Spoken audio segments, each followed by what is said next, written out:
మీరు వెళ్ళి కూర్చోండి, రమాదేవి గారు కూర్చోండి. అరే వీళ్ళందరూ ఏంటే, రమేష్ గారు చెప్పండి వాళ్ళందరికీ.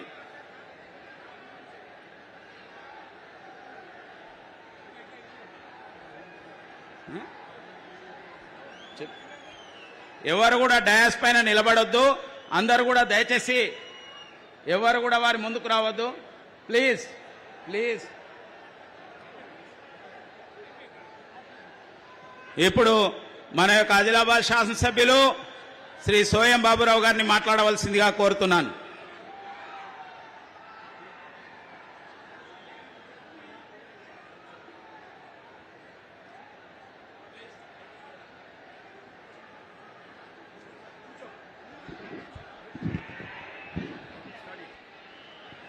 ఈరోజు ఆదిలాబాద్ జిల్లాలో ఇది ఆదిలాబాద్ పార్లమెంట్ నియోజకవర్గంలో పెద్దలు గౌరవనీయులు కేంద్ర మంత్రి వర్యులు అమిత్ షా గారు రెండవసారి రావడం జరిగింది. వారికి ప్రత్యేకంగా ఆదిలాబాద్ జిల్లా తరపున ప్రత్యేకంగా వారికి నా హృదయపూర్వక నమస్కారాలు తెలుపుతున్నాను. అదే రకంగా తెలంగాణ రాష్ట్రం రథసారథి కేంద్ర మంత్రి వర్యులు పెద్దలు కిషన్ రెడ్డి గారికి, అదేవిధంగా ఈటెల రాజేందర్ గారికి, బండి సంజయ్ కుమార్ గారికి, తరుణ్ చుక్ గారికి, అరవింద్ మీన గారికి, మిగతా మా ఆదిలాబాద్ జిల్లా అధ్యక్షుడు పాయల్ శంకర్ గారికి, నిర్మల్ జిల్లా అధ్యక్షులు రమాదేవి గారికి, ఆసిఫాబాద్ కుమరం భీము జిల్లా డాక్టర్ శ్రీనివాస్ గారికి, మిగతా నాయకులకు, ఎంపీటీసీలకు, జడ్పీటీసీలకు, సర్పంచ్లకు, అదేవిధంగా ఎంపీపీలకు అందరికి కూడా నా హృదయపూర్వక నమస్కారాలు. ముఖ్యంగా అమిత్ షా గారు ఇది రెండవసారి రావడం, మొదటిసారి ఏదైతే స్వాతంత్రం కోసం పోరాటం చేసిన రామ్జీ గోండ్ వర్ధంతికి రావడం జరిగింది. రావడమే తరువుగా నిన్ననే మన కేంద్ర మంత్రి వర్యులు అర్జున్ ముండా గారు దాన్ని కూడా హైదరాబాద్ లో మ్యూజియం కోణం కూడా నిన్న ఇనాగ్రేషన్ చేయడం జరిగింది. ఈ రోజు మళ్ళీ కూడా మొత్తం దేశంలో 5 రాష్ట్రాలలో జరగబోయే ఎన్నికలలో కూడా ఆదిలాబాద్ను ఎంచుకొని ఈ ఆదిలాబాద్ జిల్లా నుంచే శంఖారావం పూరించి 5 రాష్ట్రాలలో కూడా భారతీయ జనతా పార్టీ అధికారంలో రాబోతోంది. అందుకోసమే ఆదిలాబాద్ జిల్లా దేవతలందరూ కూడా ప్రధానమంత్రి నరేంద్ర మోదీ గారికి ఆశీర్వాదిస్తాయని కూడా ఈ సందర్భంగా తెలియజేయడం జరుగుతుంది. కాబట్టి ఆదిలాబాద్ జిల్లాలో రావడం జరగడం వలన ఆదిలాబాద్ జిల్లా ప్రజలందరూ కూడా చిరకోల ఈ దేశానికి స్వాతంత్రం వచ్చిన తర్వాత ప్రజలందరూ కూడా కోరుకునేది ఏదైతే ఆదిలాబాద్ నుంచి ఆర్మూరు, అదేవిధంగా హైదరాబాద్ కు, అదేవిధంగా నాగ్పూర్ కు పోయే రైలు మార్గం ఈ ప్రాంత ప్రజలు కోరడం జరుగుతుంది. కాబట్టి అందుకోసమే నా వంతుగా నేను పార్లమెంట్ లో మాట్లాడడం జరిగింది. అదే రకంగా ఇప్పటికే అధికారులతోటి ఫైనల్ లొకేషన్ సర్వే కూడా కంప్లీట్ చేసుకొని దాదాపుగా 5,000 కోట్లతోటి త్వరలోనే రాబోయే పార్లమెంట్ సమావేశాల్లో బడ్జెట్ లో ఖచ్చితంగా ఆదిలాబాద్ టు హైదరాబాద్, అదేవిధంగా ఆదిలాబాద్ టు నాగ్పూర్ వరకు రైల్వే మంజూరు ఖచ్చితంగా శాంక్షన్ చేపించే బాధ్యత నాది కూడా అని ఈ సందర్భంగా తెలియజేయడం జరుగుతుంది. అదే విధంగా ఎవ్వరు కూడా చేయని విధంగా అన్ని రాత్రి పగలు కష్టపడి ఖచ్చితంగా ఈ ప్రాంత ప్రజలందరూ కూడా 2-3 గంటల్లోనే హైదరాబాద్ చేరుకోవాలన్న ఉద్దేశంతో చేయడం జరిగింది. దానికోసం అనేక సార్లు అమిత్ షా గారిని కూడా కోరడం జరిగింది, ప్రధానమంత్రి నరేంద్ర మోదీ గారిని కూడా కోరడం జరిగింది. వారు కూడా తప్పనిసరిగా మాకు హామీ ఇవ్వడం జరిగింది. కాబట్టి తప్పనిసరిగా కావడం జరుగుతుందని కూడా ఈ సందర్భంగా తెలియజేయడం జరిగింది. గతంలో కేంద్ర మంత్రి వర్యులు కిషన్ రెడ్డి గారు వచ్చిన తర్వాత ఈ ప్రాంత ప్రజలకు ఏదైతే పిట్ లైన్ అనే విషయం కూడా చాలా మందికి తెలియకపోతుండే, కానీ ఇవాళ ప్రధానమంత్రి నరేంద్ర మోదీ ఆశీర్వాదంతో ఇవాళ ఆదిలాబాద్ లో పిట్ లైన్ మంజూరు కావడం జరిగింది. దాని పనులు కూడా మొదలు కావడం జరిగింది.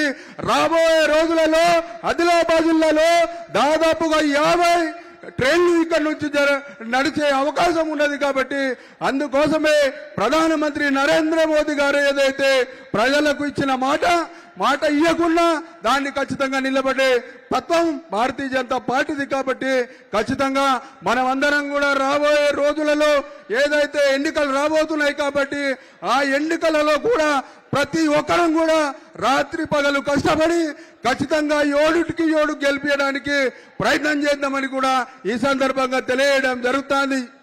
కాబట్టి ఏది ఏమైనా భారతీయ జనతా పార్టీని అధికారంలో తెచ్చే విధంగా ప్రయత్నం చేద్దామని మరొక్కసారి అందరికీ కూడా నా హృదయపూర్వక నమస్కారాలు తెలుపుతూ నేను సెలవు తీసుకుంటాను. భారత్ మాతాకి, భారత్ మాతాకి. కరీంనగర్ పార్లమెంట్ సభ్యులు, మాజీ రాష్ట్ర భారతీయ జనతా పార్టీ అధ్యక్షులు, జాతీయ బీజేపీ ప్రధాన కార్యదర్శి బండి సంజయ్ గారిని మాట్లాడవలసిందిగా కోరుతున్నాను. భారత్ మాతాకి. ఏందన్నా సౌండ్? పొట్ట పొట్ట పొట్ట పొట్ట పండు కొరకాలి గట్టిగా, కొరి గట్టిగా. భారత్ మాతాకి, భారత్ మాతాకి జై శ్రీరామ్.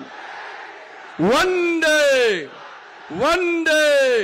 నరేంద్ర మోడీ గారి నాయకత్వం, నరేంద్ర మోడీ గారి నాయకత్వం, అమిత్ షా గారి నాయకత్వం, అమిత్ షా గారి నాయకత్వం. భారత్ మాతాకి. ఇది జోష్ జోష్ జోష్ జోష్ జోష్. హిందుత్వానికి చిరునామా, ధర్మానికి అడ్డా ఈ ఆదిలాబాద్ గడ్డకు నిజంగా శిరస్సు వంచి దండాలు పెడుతున్నాను. గిరిజనుల ఆశాజ్యోతి, పేద ప్రజల ముద్దు బిడ్డ, కొమరం భీం వారసులారా, నిజాం మెడలు వంచి నిజాం నిరంకుశ పాలనకు వ్యతిరేకంగా ప్రాణాలొడ్డి ఉరికంబాన్నే ఉయ్యాలగా భావించి ప్రాణ త్యాగం చేసిన నా రామ్జీ గోండ్ గడ్డకు భారతీయ జనతా పార్టీ తరఫున హృదయపూర్వక స్వాగతం. ఆ రోజు నిజాం మెడలు వంచి తెలంగాణకు స్వాతంత్ర్యాన్ని అందిస్తున్న మహానుభావుడు అభినవ సర్దార్ పటేల్. నేడు కేసీఆర్ లాంటి నిజాం మెడలు వంచి ఈ తెలంగాణ రాష్ట్రంలో పేద ప్రజల బతుకులు బాగు చేయడానికి బయలుదేరి వచ్చినటువంటి నేటి అభినవ సర్దార్ పటేల్ మా అమిత్ షా గారికి హృదయపూర్వక స్వాగతం, సుస్వాగతం. ఒక్కసారి అందరూ లేచి నిలబడి అమిత్ షా గారికి స్వాగతం పలకాలని. అమిత్ షా గారికి జోష్ అన్న, అదపర జోష్ ఉంటుందన్న. ఈ జోష్ చూస్తే కేసు అసలు పాపం ఆగా అన్న. కేసీఆర్ సార్ కనబడుతుండా మీకు? కనబడుతుండా? ఏమైంది ఏమైంది కేసీఆర్ సార్ అన్న? నాకు గురువు అన్న కేసీఆర్ సార్, నాకు గురువు అన్న. కేసీఆర్ సార్ దగ్గర భాష నేర్చుకున్నానా, నా గురువు బాగుండాలని కోరుకోనా లేదా? అందుకే మళ్ళీ చెప్తున్నా, హైదరాబాద్ గడ్డ వేగంగా చెప్తున్నా, సార్ కేసీఆర్ సార్ కు రక్షణ కల్పించండి. కేసీఆర్ సార్ మాకు చూపట్టండి. కేసీఆర్ సార్కి ఏమైంది? కేసీఆర్ సార్ నిండు నూరేలు ఆయురారోగ్యాలతో బతకాలని చెప్పి మేము కోరుకుంటున్నాం. మా ముఖ్యమంత్రి మాకు కావాలి. మా ముఖ్యమంత్రిని, ముఖ్యమంత్రి కొడుకు ఏం చేస్తుండో ఇప్పటికి భయం భయంగా ఉందన్న నాకు. కేసీఆర్ సార్ ఉండాలన్న. మనం ఎప్పుడు కూడా ఏ మనిషి నాశాన్ని కోరుకోమన్నా మేము. సర్వే జన సుఖినో భవంతు, ప్రతి ఒక్కరూ సుఖ శాంతులతో జీవించాలని కోరుకునే ధర్మమే నా హిందూ ధర్మం. ఆ ధర్మం కోసం పనిచేసే కార్యకర్తల పార్టీ నా భారతీయ జనతా పార్టీ అన్న. వచ్చేది మన రాజ్యం అన్న, మోడీ రాజ్యం. వచ్చేది అమిత్ షా రాజ్యం. వచ్చేది రామరాజ్యం. రామరాజ్యాన్ని ఎవడు ఆపలేడు. మోడీ రాజ్యానికి ఎవడు అడ్డు రాలేడు. వస్తే వాడి మసై పట్ట పట్ట కండ్లు కొరికే భారతీయ జనతా పార్టీ కలకత ధీటుకు తట్టుకోవాలన్న విషయాన్ని బీఆర్ఎస్ పార్టీ, కాంగ్రెస్ పార్టీ గుర్తుంచుకోవాలి. ఎందుకు ఓటాలన్నా బీఆర్ఎస్ పార్టీకి? దేనికోసం ఓటాలన్నా?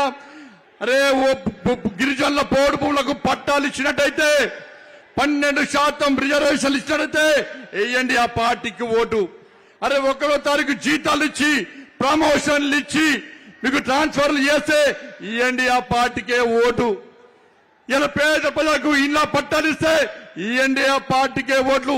రైతులకు రుణమాఫీ చేసి రైతుల సబ్సిడీని బంద్ చేయకుంటే నష్టపోయిన రైతులను ఆదుకునే ప్రయత్నం చేసినని మీరు భావిస్తే వేయండి ఆ పార్టీకే ఓటు.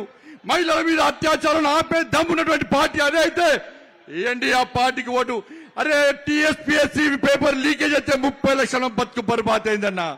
ఒక్క గ్రూప్ 1 నోటిఫికేషన్ ఇవ్వలే, ఒక్క గ్రూప్ 1 నోటిఫికేషన్ ఇవ్వలే, డిఎస్సి నోటిఫికేషన్ ఇవ్వలే, కనీసం ఉద్యోగాలు ఇవ్వలే, నిరుద్యోగ బుద్ధి ఇవ్వలే. ఇచ్చినట్టయితే ఆ పార్టీకి ఓటైనరన్నా. దేనికోసం ఓటేస్తామన్నా? 5 లక్షల కోట్ల అప్పేసిందన్న రాష్ట్ర ముఖ్యమంత్రి. మన బతుకులు బర్బాద్ చేసిందన్నా. కాంగ్రెస్ పార్టీ వచ్చిందన్న. కాంగ్రెస్ పార్టీ కర్ణాటకలో కాంగ్రెస్ పార్టీ ట్రైలర్ హిట్ అయిందన్న. సినిమా అట్టర్లీ ఫ్లాప్ అయిందన్న. ఫ్లెక్సీలు చెబుతున్నారు, గోడల మీద పెయింట్ వేస్తున్నారు. కాంగ్రెస్ పార్టీ అతి గతి లేని పార్టీ. కాంగ్రెస్ పార్టీ ఆచరణ సాధ్యంగానే హామీలు ఇచ్చింది అన్న. 5 లక్షల కోట్ల అప్పేసిన కేసీఆర్. 5 లక్షల కోట్ల అప్పు చేస్తే ఏ విధంగా అప్పు తీసుకోవడం చెప్పాలని లేదా? మరి కాంగ్రెస్ పార్టీ అధికారంలోకి వస్తా ఉంటుంది. 5 లక్షల కోట్లు ఎప్పటి ఎక్కడ వేస్తుందన్నా? పాకిస్తాన్ ఓడిస్తాడా, బంగ్లాదేశ్ ఓడా, రాహుల్ గాంధీ ముద్ర కొట్టిస్తాడా? ఇచ్చేది మోడీ అన్న.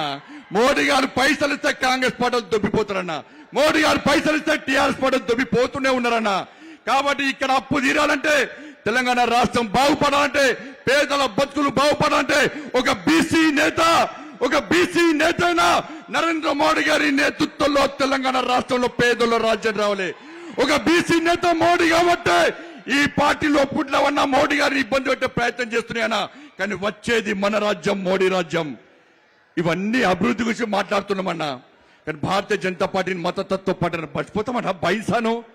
బైసాను మర్చిపోతామన్నా. ఒక్కసారి ఆలోచించండి హైదరాబాద్ యువకులారా. బైసాలో నా తమ్ముళ్ళ మీద పీడీ అటువంటి సందర్భాన్ని ఒక్కసారి గుర్తించుకోండి. నా మహిళల మీద, నా పేద హిందువుల మీద దాడులు చేసి దగ్ధం చేసిన సంఘటనలు వదిలిపెడదామా? ఒక్కసారి చూడండి. ఎవరైతే బైసాలో విధ్వంసం సృష్టించుడో, ఎవరైతే నా హిందూ సమాజం మీద దాడి చేసిండో, ఆ లుచ్చా నా కొడుకులను బజార్లో బట్టలు ఊడదీసి ఉరికిచ్చే మోడీ రాజ్యం రావాలన్నా. అరే నా మైనర్ బాలిక మీద అత్యాచారం చేస్తే ఎంఏం పార్టీ లుచ్చా గాని ఈ నడి రోడ్డు మీద ఉరికిచ్చి కొట్టే రాజ్యం రావాలన్నా. ఒక్కసారి ఆలోచండి. అరే ఎక్కడో ఇస్తాంబుల్లా ఎవరికో ఉట్టోని శవాన్ని తీసుకొచ్చి ఇక్కడ అధికార లాంఛనాలతో అంతకెళ్ళిస్తే ఒప్పుకుంటారా అన్న మీరు? ఒప్పుకుంటారా మీరు? అరే ఇక్కడ ఎవడైతే భారత్ మాతాకి జై అనకుండా పాకిస్తాన్ జిందాబాద్ అని కొండల మీద గుట్టల మీద పాకిస్తాన్ జెండాలు పెడతాడో అలాంటి లుచ్చానా కొడుకులను ఇక్కడ పాతి పెట్టమన్న, ఇక్కడ ఎన్కౌంటర్ చేసి పాకిస్తాన్ లో పాతి పెట్టే రాజ్యం రావాలన్నా. నా ధర్మ రాజ్యం రావాలన్నా. దయచేసి యువకులారా ఆలోచించండి. సమయాన్ని వృధా చేసుకోకండి. ఒక్కసారి తప్పు చేస్తే 5 సంవత్సరాలు మన బతుకులు బర్బాద్ అయిపోతాయన్నా. ఎంఏ party, Congress party, BRS party కలిసి అధికారాన్ని పంచుకునే ప్రయత్నం చేస్తున్నాయన్నా. మోడీ రాజ్యం రావాలన్నా, మన పేదల రాజ్యం రావాలన్నా కేవలం 50 రోజులే అన్న. ఇక్కడ 5 అసెంబ్లీ స్థానాలు గెలుస్తాయని చెప్పి గౌరవనీయులు అమిత్ షా గారు ఈ రోజు ఇక్కడ యుద్ధాన్ని ప్రారంభించిన ఆ సైరన్ మోగించడానికి వచ్చింది. కాబట్టి దయచేసి అందరం 50 రోజుల పాటు సమయం ఇవ్వండి, పూర్తి సమయం ఇవ్వండి. ఇక్కడ భారతీయ జనతా పార్టీ ప్రభుత్వాన్ని ఏర్పాటు చేద్దాం, 5 స్థానాలు గెలిపిస్తామని చెప్పి నమ్మకం, విశ్వాసంతో ఈ రోజు ప్రచారం ప్రారంభించాం. కాబట్టి ఆ విశ్వాసాన్ని నిలుపుకోవాల్సిందే మీ అందరికీ విజ్ఞప్తి చేస్తూ ఇంత పెద్ద ఎత్తున మీ అందరికీ కూడా హృదయపూర్వక ధన్యవాదాలు తెలియజేస్తూ ముగిస్తాను. భారత్ మాతాకి జై శ్రీరామ్, జై శ్రీరామ్. ధన్యవాదాలు. పోరుయాత్ర, తెలంగాణ పోరుయాత్ర సారథి కేంద్ర మంత్రివర్యులు మన రాష్ట్ర అధ్యక్షులు కిషన్ రెడ్డి గారిని మాట్లాడవలసిందిగా కోరుతున్నాను.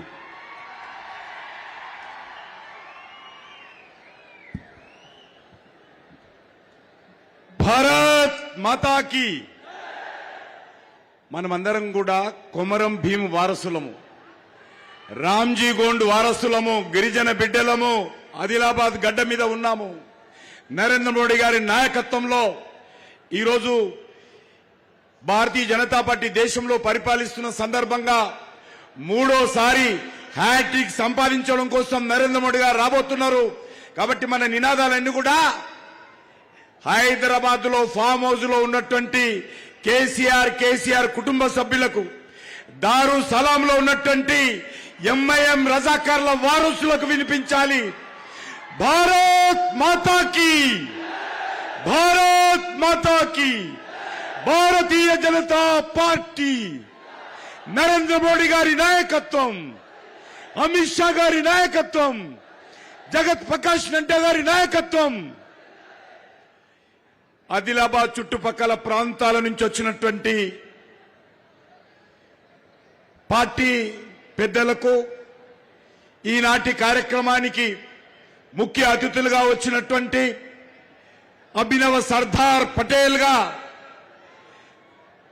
తెలంగాణ యొక్క విమోచన ఉత్సవాలను మొదటిసారిగా సర్దార్ వల్లభాయ్ పటేల్ తర్వాత ఈనాటి హోంమంత్రి అయినటువంటి అమిత్ షా గారి నేతృత్వంలో నిజాం యొక్క మెడలు వంచి ఈ గడ్డ మీద 3 రంగుల జెండా ఎగరేసిన రోజు సెప్టెంబర్ 17 రజాకారులను పారదోలి ఇక్కడ 3 రంగుల జెండా ఎగరేసిన రోజును మొదటిసారిగా కేంద్ర ప్రభుత్వ ఆధ్వర్యంలో అమిత్ షా గారు ఈ తెలంగాణ గడ్డ మీద అధికారిక పూర్వ ఉత్సవాలు నిర్వహించినటువంటి మన అమిత్ షా గారు స్థానిక పార్లమెంట్ సభ్యులు బాబురావు గారు, అదేవిధంగా శాసన సభ్యులు, పార్టీ అసెంబ్లీ ఎన్నికల కమిటీ చైర్మన్ అయినటువంటి ఈటెల రాజేందర్ గారు, వివేక్ వెంకట స్వామి గారు, ఇంకా వేదిక మీద ఉన్నటువంటి మహేశ్వర్ రెడ్డి గారు, ఇంకా అనేక మంది పెద్దలు, మన జిల్లా అధ్యక్షులు పాయల శంకర్ గారు, ఇక్కడ వచ్చినటువంటి మిగతా పెద్దలారా, ఈరోజు మీ అందరికీ తెలుసు ఎన్నికలు ప్రకటించారు. ఈ తెలంగాణ గడ్డ మీద ఎన్నికలు ప్రకటించిన తర్వాత మొట్టమొదటి సభ ఈ యొక్క ఆదిలాబాద్లో భారత్ మాతాకి మొట్టమొదటి సభ ఈ ఆదిలాబాద్లో జరుపుకుంటున్నాము. ఈ సందర్భంగా వచ్చినటువంటి కార్యకర్తలందరికీ ధన్యవాదాలు తెలియజేస్తూ సెలవు తీసుకుంటున్నాను. కేంద్ర హోంశాఖ మాత్యులు अभिनव सरदार पटेल श्री अमित शाह जी से मैं अनुरोध कर रहा हूं इस विशाल सभा के संबोधित करने के लिए।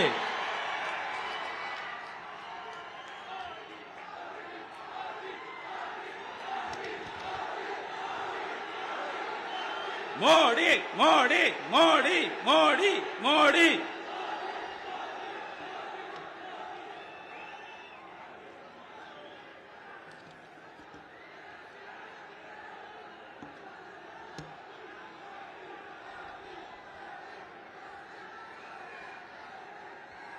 मेरे साथ बोलिए भारत माता की।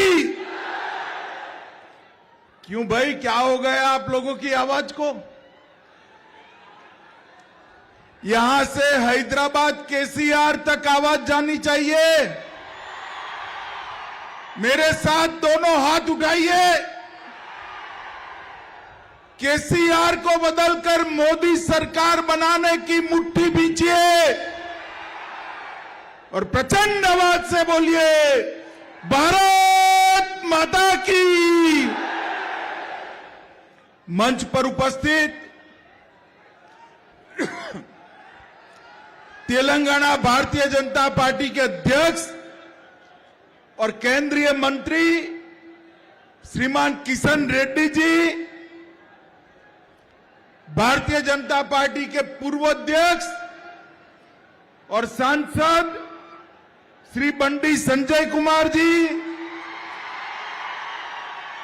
भारतीय जनता पार्टी के वरिष्ठ नेता और प्रबंधन समिति के अध्यक्ष श्री इटेला राजेंद्र जी, हमारे महासचिव और यहां के प्रभारी श्रीमान तरुण चूक जी, यहां के सांसद श्री स्वयं बापूराव जी, श्री हंसराज आहिर जी, डॉक्टर जी विवेक वेंकट स्वामी जी। वेंकट स्वामी खड़े हो जाओ, कहां हो भाई, ताली बजाओ वेंकट स्वामी के लिए। श्री जी पेमेंदर जी, श्री एंडला लक्ष्मी नारायण जी, श्री रमेश राठौर जी, श्री डी रविंद्र नायक जी, और आज आदिलाबाद की पवित्र भूमि पर आए हुए प्यारे भाइयों, बहनों, माताओं और मेरे जिगर के टुकड़े जैसे युवा मित्रों, आप सभी को नमस्कार। इस भूमि पर सबसे पहले बासर में स्थित सरस्वती मां, नागोबा के भगवान शेषनाग और जयनाथ में स्थित लक्ष्मी नारायण के मंदिर को प्रणाम कर कर मेरी बात की शुरुआत करना चाहता हूं। मैं जब यहां आया हूं तब हम बहुत छोटे थे गुजरात में, तब कोमाराम भीम का नाम सुनकर रोंगटे खड़े हो जाते थे। यही भूमि के कोमाराम भीम, जिन्होंने आजादी के लिए लड़ाई लड़ी, श्री कोमाराम जी को प्रणाम कर कर श्रद्धांजलि देकर मेरी बात की शुरुआत करना चाहता हूं। मित्रों, यही वीर भूमि है जो दो स्वतंत्रता की लड़ाई लड़ी। पूरे देश में स्वतंत्रता के लिए अंग्रेजों के खिलाफ ही लड़ाई लड़ी, मगर ये भूमि अंग्रेजों के खिलाफ भी लड़ी और निजाम के रजाकारों के खिलाफ भी लड़ी। ये वीर भूमि को मैं प्रणाम कर कर मेरी बात की शुरुआत करना चाहता हूं। मित्रों, कल ही चुनाव आयोग ने तेलंगाना का चुनाव घोषित कर दिया है। मुझे बताओ, आप लोग केसीआर की सरकार को फिर से लाना चाहते हो क्या? अरे जोर से बोलो, लाना चाहते हो क्या? मोदी जी के नेतृत्व में कमल की सरकार लाना चाहते हो क्या? आप सभी का जवाब है कि 3 दिसंबर को मोदी जी के नेतृत्व में तेलंगाना में भारतीय जनता पार्टी की सरकार बनने जा रही है। और मैं आपको वादा कर कर जाता हूं, अभी मोदी जी ने हैदराबाद में तेलंगाना विमोचन दिन पर झंडा फहराने का चालू किया है। अगर भारतीय जनता पार्टी की सरकार बनती है तो 17 सितंबर को हर जिले में हैदराबाद विमोचन दिन मनाया जाएगा।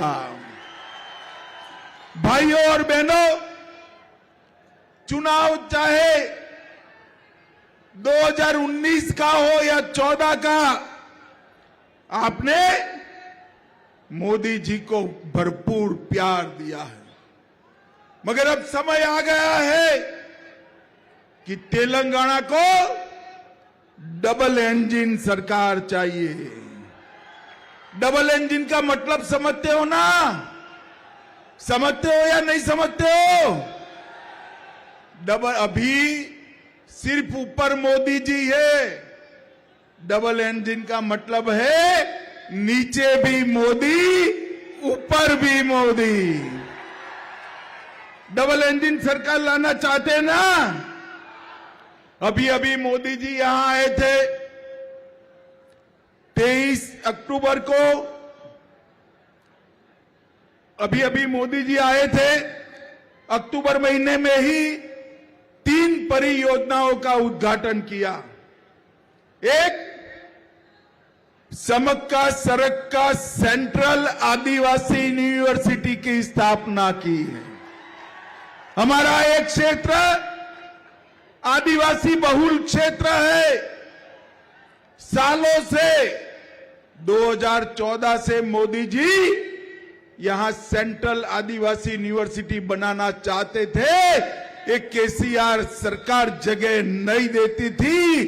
अब इस सेंट्रल आदिवासी यूनिवर्सिटी 950 करोड़ के खर्चे से नरेंद्र मोदी जी बना रहे हैं, जो हमारे ट्राइबल बच्चों को ट्राइबल संस्कृति और संस्कार के साथ उच्च शिक्षा की व्यवस्था करेंगे।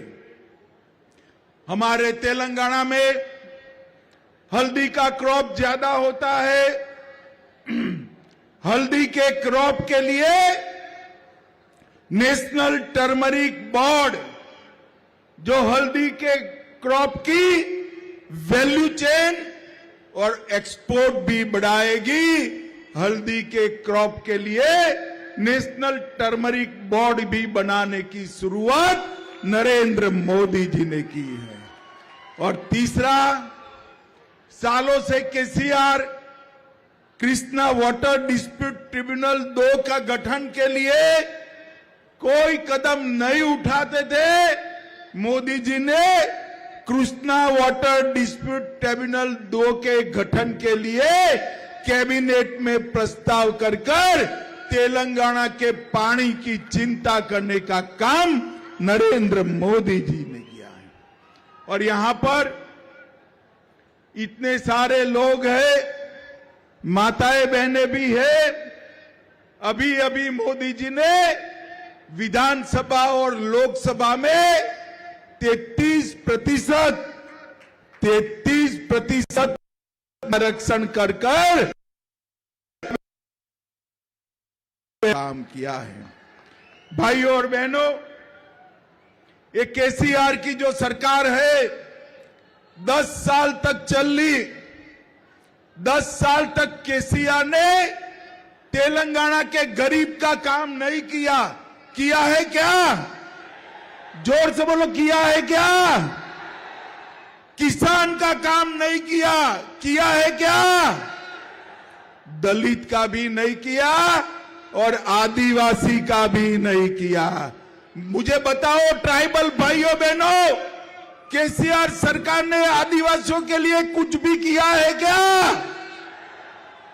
उन्होंने एक ही काम किया, 10 साल में केटीआर को मुख्यमंत्री कैसे बनाया जाए इसकी चिंता का काम किया है।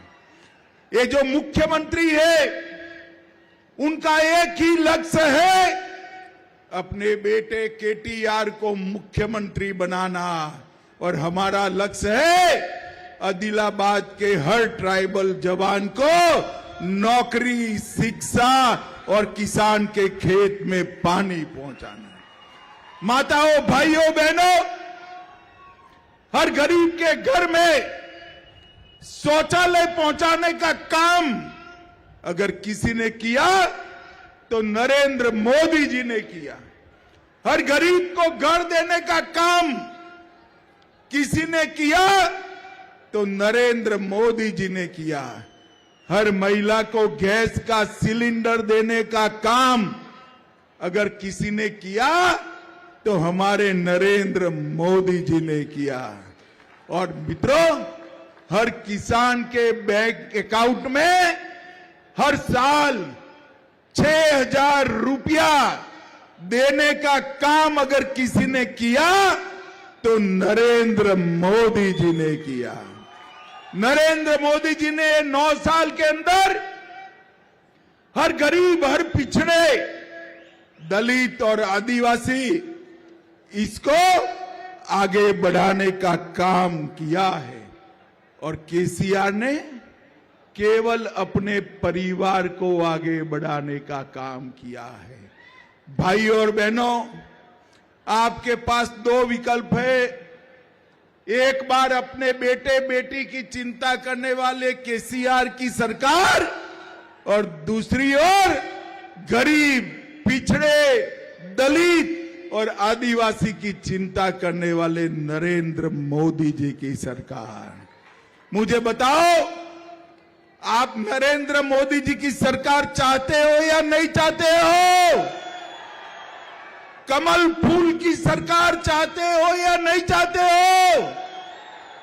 मित्रों, देश आजाद हुआ 75 साल हो गए, मगर कभी भी कोई आदिवासी का बेटा या बेटी इस देश का राष्ट्रपति नहीं बना। नरेंद्र मोदी जी ने ओडिशा के गरीब घर में जन्मी हुई आदिवासी बेटी बहन द्रौपदी मुर्मू को राष्ट्रपति बनाकर देश के सभी आदिवासियों का सम्मान किया है। ट्राइबल कल्याण के लिए ढेर सारे काम नरेंद्र मोदी जी ने किए हैं। मित्रों, मैं आपको बताना चाहता हूं, एक कांग्रेस वाले भी चुनाव आता है तब नए कपड़े पहनकर आ जाते हैं। अभी अभी राहुल बाबा यहां घूमना शुरू करे हैं। मैं राहुल बाबा को पूछना चाहता हूं, आपकी सरकार थी, यूपीए की सरकार थी, कांग्रेस पार्टी की सरकार थी, 2013-14 में आदिवासियों के कल्याण के लिए बजट कितना था आपको मालूम है? मैं बताता हूं, सुनिएगा ध्यान से। 2013-14 में आदिवासियों के कल्याण के लिए सिर्फ 24,000 करोड़ का बजट था। कितना था भाई, बोलो जोर से।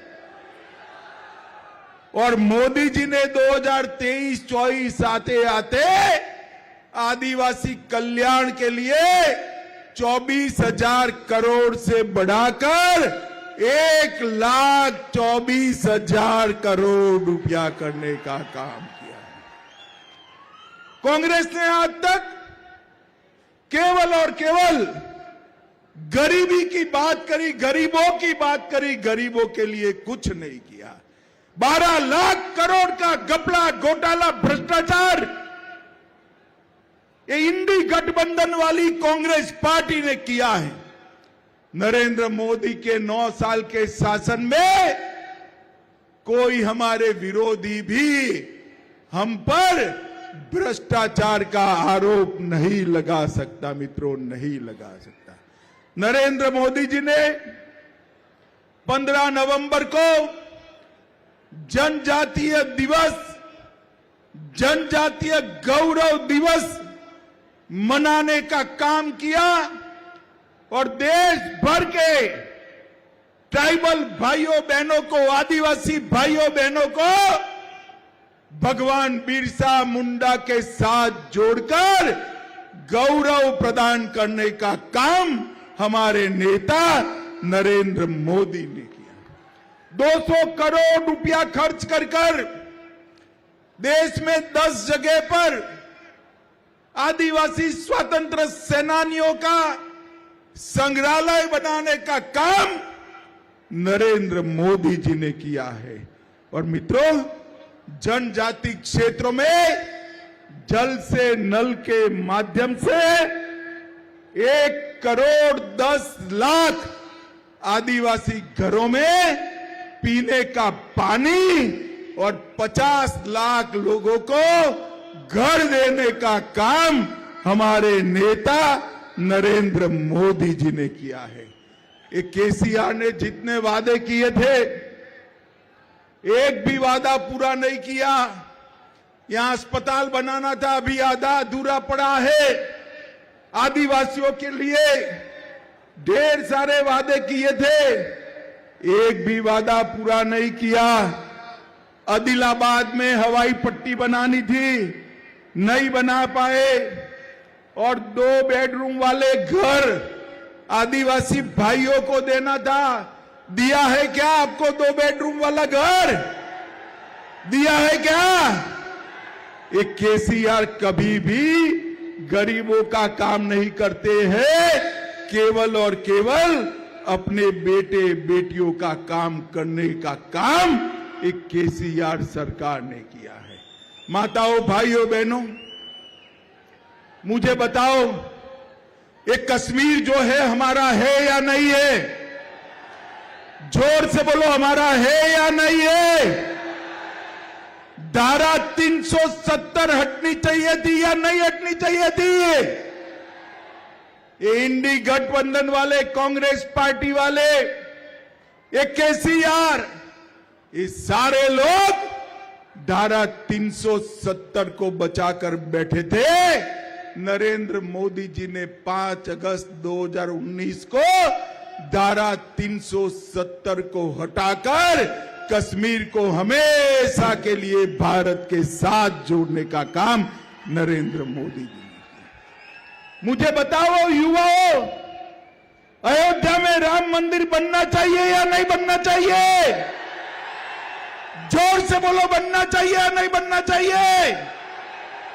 एक कांग्रेस पार्टी आजाद हुए तब से राम मंदिर के मुद्दे को लटका रही थी, भटका रही थी, अटका रही थी। मोदी जी ने एक दिन सुबह इसकी नींव डाल दी और 2024 जनवरी में भव्य राम मंदिर अयोध्या में बनकर तैयार हो गया। माताओं, भाइयों, बहनों, मुझे बताओ, देश की सीमाओं की सुरक्षा करनी चाहिए या नहीं करनी चाहिए? जोर से बोलिए, करनी चाहिए या नहीं करनी चाहिए? कांग्रेस की सरकार थी, हर रोज पाकिस्तान से घुसे हुए आतंकवादी हमला कर कर भाग जाते थे, कुछ नहीं होता था। नरेंद्र मोदी सरकार आई, इन्होंने उरी और पुलवामा में हमला किया। मोदी जी ने एयर स्ट्राइक और सर्जिकल स्ट्राइक कर कर पाकिस्तान के घर में घुसकर आतंकवादियों का सफाया करने का काम। एक कांग्रेस पार्टी, एक केसीआर देश की रक्षा नहीं कर सकते। तेलंगाना को आज के जमाने के रजाकारों से बचा नहीं सकते। तेलंगाना को आज के जमानों के रजाकार से अगर कोई बचा सकता है तो केवल और केवल भारतीय जनता पार्टी बचा सकती है। मित्रों, एक केसीआर तेलंगाना में हमेशा एक खोखला प्रचार करते हैं। मैंने केसीआर को सुना है कि मैंने तेलंगाना को नंबर 1 बना दिया। हाँ भैया, सच बात है। केसीआर बाबू, आपने तेलंगाना को नंबर 1 बना दिया, मगर किस चीज में? रोजगारी में? ना जी। घर में पानी पहुंचाने में? ना जी। नौकरियां देने में? ना जी। किसानों की आत्महत्या के बारे में तेलंगाना आज देश में नंबर 1 बन चुका है। मित्रों, नंबर 1 बन चुका है। बच्चों और महिलाओं के खिलाफ अपराध के मामले में तेलंगाना नंबर 1 बोल गया है और महाघोटाले करने के बारे में भी, भ्रष्टाचार करने के बारे में भी तेलंगाना नंबर 1 बन गया है। और मित्रों, केसीआर की चुनाव चिन्ह क्या है भाई, बताओ तो क्या है? उनका चुनाव चिन्ह जो है ना, वो गाड़ी है, एम्बेसडर गाड़ी है। मगर एम्बेसडर गाड़ी कौन चलाता है? कौन चलाता है? जोर से बोलो, कौन चलाता है? उनकी गाड़ी का स्टीयरिंग ओवैसी के पास है, उनके पास नहीं है। आप ऐसा चाहते हो कि मजलिस के इशारे पर तेलंगाना चले? जरा जोर से बोलो, चाहते हो क्या? ये मजलिस के इशारे पर चलने वाली सरकार है। आदिलाबाद वालों, इस चुनाव में मजलिस के इशारे पर चलने वाली इस सरकार को उखाड़ कर फेंक दीजिए और नरेंद्र मोदी जी के नेतृत्व में कमल फूल की सरकार लाइए। कमल फूल की सरकार हमारे तेलंगाना को समृद्ध कर देगी और भ्रष्टाचार से मुक्त कर देगी। मित्रों, कोई भी योजना हो, भ्रष्टाचार के बगैर यहां समाप्ति ही नहीं होती। चाहे दलित हो, किसान हो, युवा हो, आदिवासी हो, सबको जो वादे किए थे वो वादे पूरे नहीं हुए। दलित भाइयों को वादा किया था 3 एकड़ भूमि देंगे। मैं केसीआर बाबू को पूछना चाहता हूं, चंद्रशेखर राव जी, 3 एकड़ भूमि कहां गई? दलित बंधु हर परिवार को 10 लाख रुपया देना था, गिने चुने अपनी कैडर के लोगों को देकर बाकी के दलितों को नहीं दिया। मित्रों, जो सरकार अपने बेटों के कल्याण में पड़ी हो, वो सरकार तेलंगाना का कल्याण नहीं कर सकती। नरेंद्र मोदी सरकार ने तेलंगाना में 40 लाख किसानों को किसान सम्मान निधि दी, 54 लाख लोगों को घर में पीने का पानी पहुंचाया है, 33 लाख माताओं को घर में शौचालय बनाकर दिया है, 1 करोड़ 90 लाख लोगों को हर महीने 5 किलो अनाज free of cost Narendra Modi ji भेज रहे हैं। 11 लाख से ज्यादा बहनों को उज्ज्वला योजना के सिलेंडर दिए हैं, 2.5 लाख लोगों को घर देने का काम किया है। और मैं आपको पूछने आया हूं, सभी को कोरोना का दोनों टीका लगा था या नहीं लगा था? जिसको लगा हो वो जरा हाथ ऊपर करो तो। सबको लगा है ना? किसी को भी 25 पैसा भी देना पड़ा है क्या? मोदी जी ने 130 करोड़ की जनता को कोरोना का टीका लगाकर पूरे तेलंगाना को कोरोना से सुरक्षित करने का काम नरेंद्र मोदी जी ने किया है। मित्रों, नरेंद्र मोदी जी ने। माताओं, भाइयों, बहनों, अभी G20 हुआ। G20 में दुनिया भर के नेताओं ने भारत के नेतृत्व की, मोदी जी की प्रशंसा की है। और जब हमारा चंद्रयान जब चांद पर पहुंच गया, देश भर के लोगों के मन में भारत के विजय का भाव खड़ा करने का काम नरेंद्र मोदी जी ने किया है। अंत में मैं इतना ही कहना चाहता हूं, इस सरकार का स्टीयरिंग मजलिस के हाथ में, ओवैसी के हाथ में है। एक ऐसी सरकार बनाइए जो तेलंगाना की जनता की सरकार हो। एक ऐसी सरकार बनाइए जो अपने बेटों के लिए काम न करे, बेटी के लिए काम न करे, आदिलाबाद के आदिवासी भाइयों बहनों के लिए काम करे। और ऐसी सरकार केवल और केवल नरेंद्र मोदी जी और भारतीय जनता पार्टी दे सकते हैं। मित्रों, आप मुझे बताओ, आने वाले चुनाव में भारतीय जनता पार्टी की सरकार बनाएंगे क्या? दोनों हाथ उठाकर जोर से बोलिए, बनाएंगे क्या? कमल के निशान पर मोहर लगाएंगे क्या? ये केसीआर की सरकार को उखाड़ कर फेंक देंगे क्या? नरेंद्र मोदी के नेतृत्व में तेलंगाना में सरकार बनाएंगे क्या? 24 में फिर से मोदी जी को प्रधानमंत्री बनाएंगे क्या?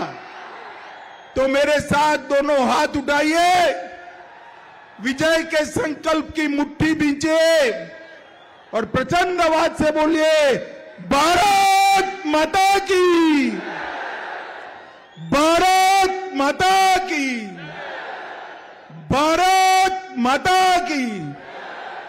वंदे वंदे वंदे